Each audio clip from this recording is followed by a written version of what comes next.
네, 안녕하세요. 2012년 2회 2과목 시작하도록 하겠습니다. 자, 21번부터 한 번씩 하나씩 보시겠습니다. 자, 구름 베어링의 안찌름 번호와 안찌름 치수가 잘못 연결된 것은 해서 이렇게 나와 있고요. 네, 여기 있는 전체적인 내용들 정리를 해놨고, 보시면 맨 뒤에 두 자리가 만약에 6200이면 이 두 자리가 안찌름 기호라고 했죠. 그래서 죄송합니다. 예, 그래서 6200에 00이면 10mm, 01이면 12, 02면 15, 03이면 17. 이 네 가지를 이 네 가지는 암기를 하셔야 되고요. 04부터는 곱하기 5를 하시면 된다는 겁니다. 그 얘기고 만약에 이렇게 슬래시로 구분이 돼 있다.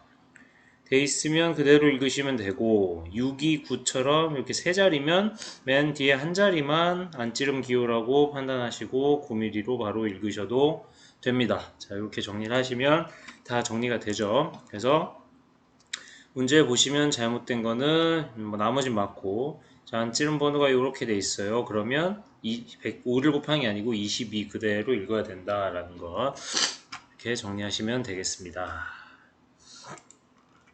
자, 22번 가공 모양 기호에 대한 설명으로 잘못된 것은, 자, 이건 이제 넘어갈게요. 그냥 이 기호 6개 기억을 하셔야 된다고 했고, 좀 여러분들 헷갈려 하시는 게 이런 겁니다. M 여러 방향으로 교차 또는 무방향이란 말이 나오면 네, M을 찾으시면 되고, C는 동심원, 그리고 R 같은 경우는 우리 캐드나 인벤터 이런 거 해보신 분들은 어레이라고 보시면 됩니다. 그러니까 원형 배치 있죠. 원형 패턴. 하나만 그려서 몇 개이다 하면 이렇게 배치해주는 그런 원형 패턴이라 생각하시면 됩니다. 그래서 이게 뭐 해바라기 모양 같기도 하고 해서 여러분들 편한 대로 암기를 하시면 되겠습니다. 23번 한번 풀어보시고요. 자, 24번 최대 틈새는 얼마인가? 자, 여기서 요 기호만 있으면 우리가 난감한데 요 값들을 다 주어져 있죠, 값들이. 그래서 요걸 찾아보면 이 구멍이 어떤 경우에도 지금 축보다는 크다는 걸 알 수가 있죠. 그래서 이거는 이제 기본적으로 헐거운 끼워 맞춤이라는 거를 캐치를 하셔야 되고요. 헐거운 끼워 맞춤 상태고 축이 구멍보다 어떻게 해도 크지 않죠. 예, 그래서 최대 틈새, 구멍이 가장 클 때와 축이 가장 작을 때, 이때 어떤 관계가 있는가라고 보시면 되고, 자, 구멍이 가장 클 때는 치수가 50.025죠. 이걸 이제 위치 소형차라고 하죠. 그리고 밑에 아래치 소형차. 그리고 축은 위치 소형차, 아래치 소형차 중에 아래치 소형차 적용을 하면 49.950이 될 겁니다. 그래서 이거를 서로 빼시면 0.75가 나오나요? 예, 75가 나오네요. 0.075죠? 네, 0.075가 나와서 답은 최대 틈새는 요걸 거고요. 최소 틈새는 뭘까요? 최소 틈새는 구멍의 가래치수 허용차, 구멍이 그나마 작을 때와 빼기 축이 가장 클 때, 그러니까 49.975일 때. 그래서 이렇게 계산하면 최소 틈새는 0.025가 나올 겁니다. 그래서 최소 틈새 최대 틈새 0.075 이렇게 계산 이 정도는 하실 수가 있어야 됩니다. 이렇게 공차값들만 갖고 계산을 할 수가 있다는 것. 그래서 이렇게 계산하시면 되고요. 네, 이렇게 설명이 있으니까 한 번 더 보시고, 자, 25번은 가공 약호, 가공 기호인데 이런 건 암기를 하셔야 됩니다. 그래서 스크레이프 다듬질 기호 묻고 있는데 FS죠. 그리고 CS라는 것도 하나 참고로 적어 드렸습니다. 그래서 여기선 스크레이퍼 다듬질 FS, CS 사용 주조 이렇게 두 가지 정도 기억을 하시면 되겠다라고 해서 이렇게 적어 놓은 거니까 예, 참고하시면 되겠습니다. 자, 26번 구멍에 끼워 맞추기 위한 구멍 볼트 리벳의 기호 표시에서 구멍 가까운 면에 카운터 싱크. 자, 카운터 싱크는 구멍이 있으면 이렇게 들어가기 좋게, 뭘 삽입하기 좋게 경사면을 만들어주는 거죠. 예, 못따기를 해주는 거라고 보시면 되죠. 싱크가 있고 현장에서 드릴 가공 및 끼워 맞춤에 해당하는 것은, 자, 현장 기호가 이 깃발 표시 나와 있는 거라고 보시면 되고요. 이 깃발 표시. 네, 그래서 이 깃발 표시가 현장에서 해라 뭐 이런 말을 하고 있는 거라고 보시면 되고, 그리고 지금 이 깃발 표시 있는 쪽에 이렇게 돼 있죠. 그래서 카운터 싱크를 하고, 카운터 싱크를 이렇게 현장에서 하는 그런 작업에서 이런 카운터 싱크를 하고 드릴가공 및 끼워 맞춤을 해라 이런 식으로 정리가 돼 있는 겁니다. 그래서 여기 이 깃발 기호가 현장 표시라고 보시면 되겠고요. 자, 보시면 카운터 싱크가 있고 현장에서 드릴 가공 및 끼워 맞춤하라는 지시, 자 이렇게 해서 이런 기호가 나오는 거 기억을 하시면 되겠고, 반복해서 잘 나오진 않는데 어쨌든 이런 것도 한번 기억을 꼭 하시기 바랍니다. 일단 기출문제 나온 거는 유의해서 보셔야 된다는 거 잊지 마시고요. 그리고 27번 핸들이나 바퀴 등의 암, 리브, 훅, 축, 구조물의 부재 등 이 절단한 곳에 전후를 끊어서, 자 여기부터 절단한 곳에 전후를 끊어서 그 사이에 회전도시 단면도를 그린답니다. 자, 그 사이에 그린다고 하죠. 전후를 끊어서 그 사이에 그릴 때는 우리 굵은 실선이 돼야 됩니다. 여기 밑에 그림이 있을 건데, 그죠? 네, 이런 식으로 사이에 있죠. 사이에 있다는 거는 어쨌든 얘랑 얘와 겹쳐 있지는 않죠. 형상 자체가. 우리 표현한 형상 자체가. 그래서 이게 따로 있기 때문에 이거는 이제 이 외형을 제가 이렇게 지금 그리고 있는 이 외형을 굵은 실선으로 그려야 된다는 겁니다. 회전도시 단면도의 외형선을요. 그죠? 자, 그리고 28번 그림과 같이 기입된 KS 용접 기호의 해석. 자, KS 용접 기호의 해석입니다. 여기서 이것도 문제 한번 나왔었는데요. 다시 한번 보겠습니다. 요렇게 나와 있죠. 자, 이렇게 나와 있고 지금 필렛 이렇게 꺾인 쪽을 화살표로 지시를 하고 있습니다. 그래서 보시면 이렇게 지금 실선과, 더 크게 그리겠습니다. 실선과 이렇게 파선이 있죠. 파선이 있어서 요렇게 돼 있어. 만약에 요렇게 돼 있다고 치죠. 그러면 이제 화살표 쪽에 우리가 작업을 하라는 얘기입니다. 이렇게 화살표가 있을 때. 근데 이게 아니고 이쪽에 있죠, 지금. 이쪽에. 그래서 이쪽에 파선 쪽에 있으면은 화살표의 반대쪽. 그러니까 지금 이쪽을 가리키고 있지만 이쪽에 필렛 작업을 하라는 겁니다. 이거 필렛 용접의 목 두께가 6이라는 거를 지금 A6이라고 표현을 해 놓은 거라고 보시면 되겠어요. 그래서 이게 이제 실선을 기준선이라고 하고 파선을 동일선이라고 합니다. 정식 용어입니다, 이게. 그래서 여기서 기준선 쪽에 지시하면 화살표 쪽. 자, 그러니까 기준선 쪽에, 다시 말씀드리면 기준선이 실선이죠. 요 쪽에 지시를 하면 화살표 쪽에 작업을 하는 거고, 이 파선, 그러니까 동일선 쪽에 지시를 하면 반대쪽에 지시를 하는 겁니다. 예, 그렇게 보시면 이거는 삼각형, 이 기호가 필렛 기호라는 거를 아신 상태에서 이 형상을 해석을 하시면은 이 반대쪽에 작업을 하라는 얘기고요. 이렇게 해서 이 목 두께는 6으로 한다는 거를 이렇게 A6으로 적어 놨다라고 보시면 되겠습니다. 그래서 답은 2번인가요? 예, 2번이죠. 자, 그리고 29번은 이것도 암기를 좀 하셔야 됩니다. 예, 가장자리 용접이라는 기호라고 보시면 돼요. 저는 암기를 좀 하시고요. 자, 이렇게 가장자리 부분에 이렇게 용접을 해라. 그러니까 맞대기가 판때기 이 두 개가 붙어 있는 걸 위에서 보면 이렇게 돼 있겠죠. 이렇게 돼 있으니까 여기다가 용접을 해버려라 라는 겁니다. 우리 만약 뭐 무슨 책 제본하듯이 그런 식으로 용접을 하라는 얘기가 되겠습니다. 그리고 30번 KS 재료 기호 중 용접 구조용 아변 강제 기호. 자, 용접 구조용 아변 강제.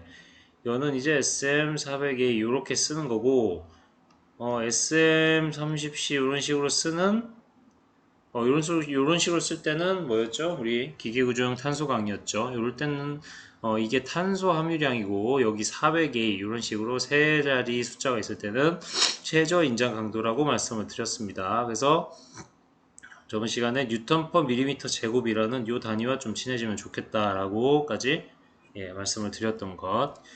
한 번 더 복습을 하시고, 여기 있는 나머지들이 있죠. SPHD, SS, SPP. 요런 것들은 계속 문제 반복해서 나오기 때문에 좀 다 같이 암기를 해 두시면 좋겠습니다. 31번. 자, 이건 한번 풀어 보시고요. 여기 뭐, 예, 블록블록으로 해서 그림은 잘 나와 있네요. 자, 그리고 32번. 축을 가공하기 위한 센터 구멍의 도시 방법 중 그림과 같은 도시 기호. 자, 이렇게 돼 있을 때, 요거 지금 이걸 이 뭐라고 하나요? 이 문자를 해석하는 게 중요한 게 아니죠. 요 기호가 무엇인지를 우리가 묻고 있는 거라고 보시면 됩니다. 그래서 여기 선 있죠. 이 선을 잘 보셔야 됩니다. 이 선을 얼렁뚱땅 보시다가 못 보셔서 그냥 이렇게 보실 수도 있기 때문에, 그죠? 그래서 이렇게 돼 있으면 남아있지 않도록 가공할 거 이렇게 해석하시면 됩니다. 그래서 이 세 가지로 센터 구멍이 어떻게 센터 구멍이 남아 있어야 되는지 아니면 상관없는지 아니면 남아있지 않도록 해야 되는지를 구분할 수 있어야 된다는 문제입니다. 자, 그래서 33번 33번 풀어보시고요. 자, 34번. 자, 여기서 이제 또 이렇게 나오죠, 그냥. 자, H7G6. 우리, 실제로 도면 많이 그려보신 분들은, H7G6가 가장 많이 쓰는 우리 끼워 맞춤인데, 모르시는 분들은 공부를 좀 하셔야 된다는 겁니다, 이것도. H7G6는 가장 대표적인 헐거운 끼워 맞춤입니다. 자, 그래서 여기 보시면, 다른 끼워 맞춤 공부하시듯이, 자, H7에 대해서, 여기 요 기준으로 무슨 끼워 맞춤인지를 좀 공부를 하시는 게 좋다고 말씀드렸죠. 그래서 H7이 뭐 이거는 생략하더라도 GS6부터는 중간 끼워 맞춤이다. 그리고 P6부터는 억지 끼워 맞춤이다. 그래서 요 구간이 우리가 요 두 개만 암기를 해도 그죠? 구간이 생기겠죠. 뭐 만약에 문제 나오면 그래, JS6와 P6가 기준이었어. 근데 여기부터 중간 끼워 맞춤이야. P6 앞까지는. 그리고 중간 끼워 맞춤보다 요 JS6보다 더 작은 거는 헐건 끼워 맞춤이야. 이런 식으로 공부를 하시면 되겠죠. 그런 식으로 하시는 방법이 제일 좋을 것 같습니다. 이게 제가 이렇게 적어 놓은 거는 한 3개, 6개, 8개밖에 안 되지만 이 문자 ABCD부터 전부 다 원래는 있는 거니까 다 외울 수도 없고 그죠? 그래서 이런 기준을 잡아서 공부를 하시는 게 좋을 것 같다라고 말씀을 드렸던 겁니다. 자, 여기 35번. 그림과 같이 상호 관련된 4개의 구멍 치수. 자, 이 4개의 구멍 관련된 걸 얘기를 하고 있죠. 그래서 이 4개의 구멍 치수 및 위치 허용 공차에 대한 설명입니다. 자, 보시면 여기 위치 허용 공차가 이런 식으로 나와 있어요. 그래서 일단 4개짜리 파이 8짜리 구멍인데 이 파이 8짜리 구멍 자체의 공차가 이렇게 나와 있는 거라고 보시면 되겠죠. 그래서 파이 8에 플러스 0.2 플러스 0.1 그러니까 구멍 자체의 공차가 이거고 그리고 얘의 위치 허용차 위치 공차가 이렇게 돼 있다는 겁니다. 위치 공차가 위치도죠. 이게 위치도고 파이 0.1에 이 m은 최대 실체 공차 방식이죠. 예, m은 m 동그라미 돼 있는 거 이거는. 그래서 이 m 동그라미 돼 있는 요 최대 실체 공차 방식에 대해서 어떻게 이해를 하고 있는가에 대해서 묻고 있는 문제라고 보셔도 무방합니다. 딴 것들은 딱 보기에 뭐 그렇게 어려운 기호들이 아니죠. 그래서 보시면 여기서 일단 답을 보실게요. 답이 4번인데 자, 파이 8점인 최소 재료 크기일 경우 각 형태의 축은 파이 0.1인 허용공차 영역 내에서 표현할 수 있다. 자, 그러니까 이게 무슨 얘기냐면요.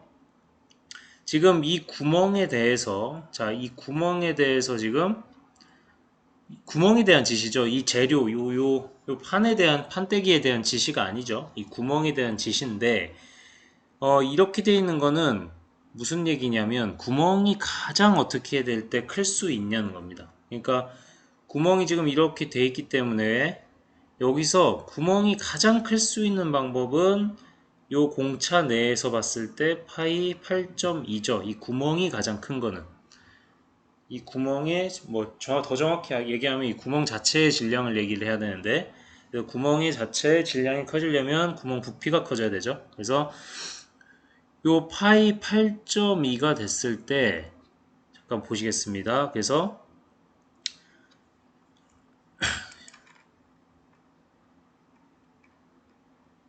최대 실체 공차 방식이 뭐냐면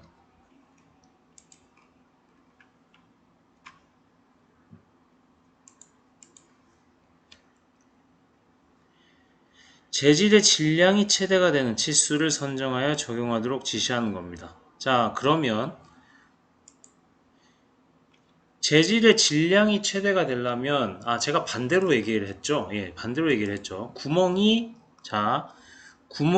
가장 작아야 이에 판때기의 재료가 가장 질량이 커지죠. 예, 제가 반대로 얘기했네요. 구멍 자체로만 얘기했네요. 이 구멍의 크기가 최대한 작아져야 이 판의 질량이 커지죠.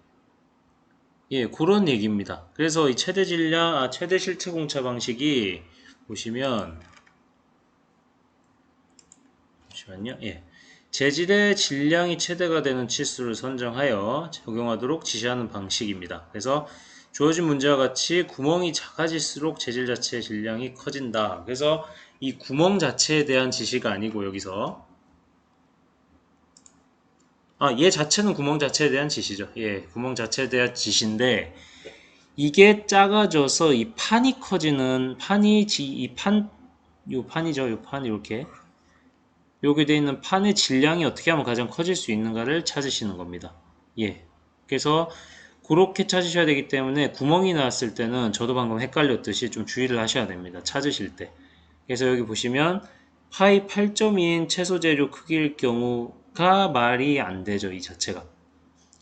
파이가 7.9가 돼야겠죠, 오히려. 이 공차 안에서 따지려면, 그죠? 그래서 파이 8.2면은 이 구멍이 커지기 때문에 최소 재료 크기가 되기 때문에, 그죠?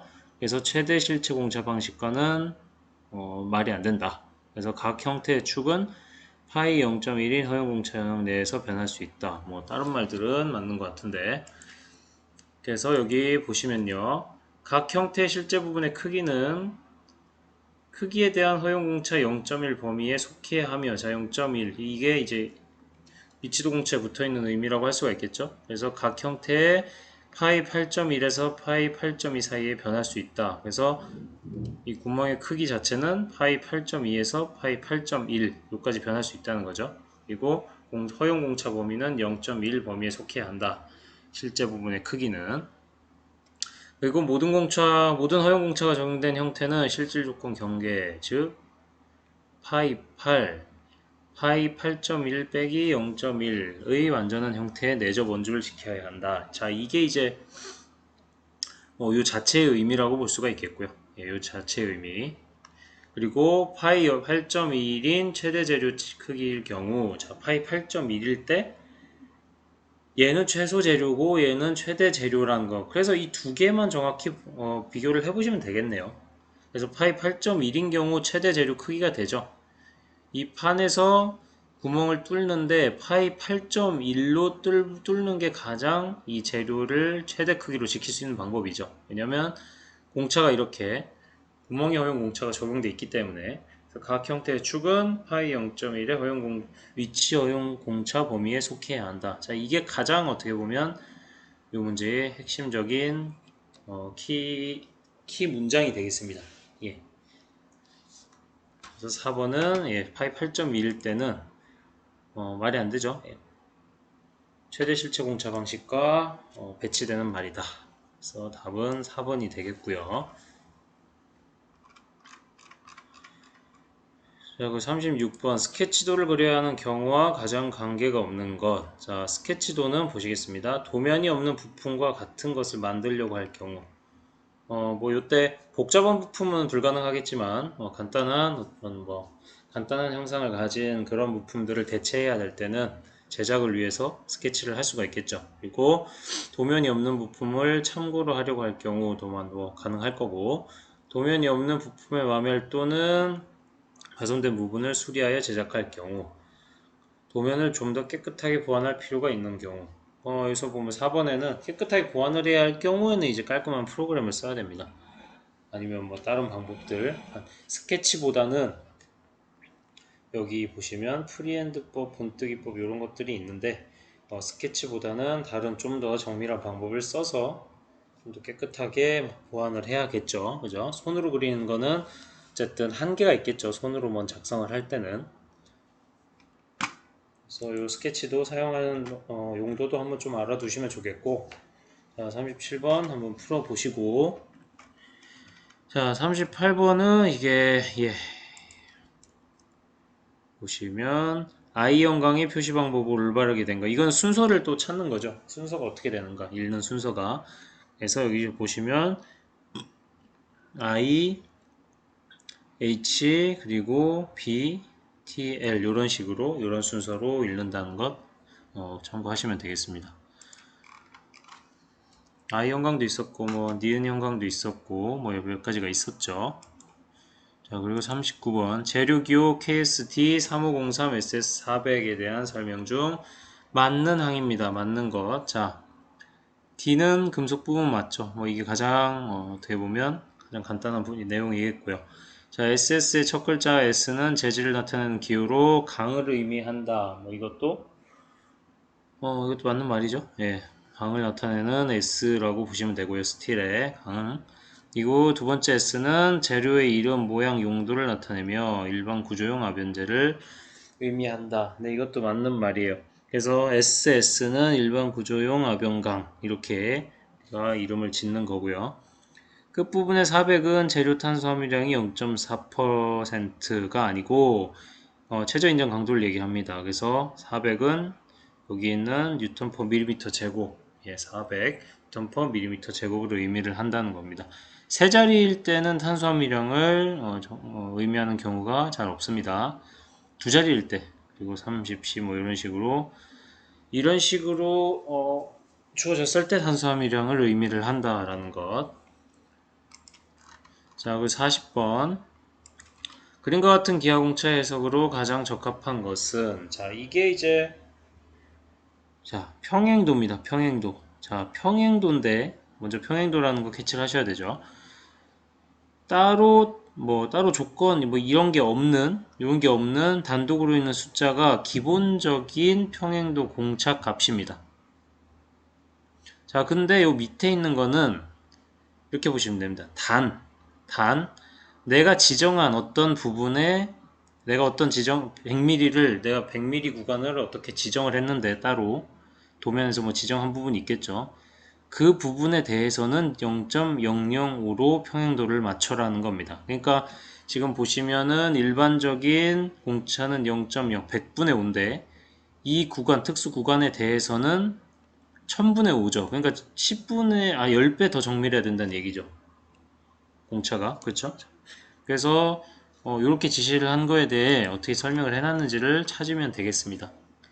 여기 보시면 지정 길이 100mm에 대하여 이렇게 나오죠. 지정 길이 100mm에 대하여 0.005 전체 길이에 대해서는 0.05의 평행도. 바로 답이 1번이네요. 그죠? 그래서 이렇게 된다는 얘기를 지금 하고 있다고 보시면 되겠습니다. 그래서 아까 35번이었죠. 35번 설명할 때 제가 좀 거꾸로 생각을 해서 헷갈렸는데 그 부분 좀 헷갈리신 게 있으면은 질문을 언제든지 해주시고요. 그리고 다시 한번 말씀드리지만 이렇게 최대 실체 공차 방식으로 우리가 주어져 있으면 이거 자체는 이 구멍 부분에 대한 치수를 준 거지만 그죠? 이 부분은 이 형태의 이 물체의 질량에 관한 값이라고 보시면 됩니다. 질량에 관한 그런 지시라고 보시면 됩니다.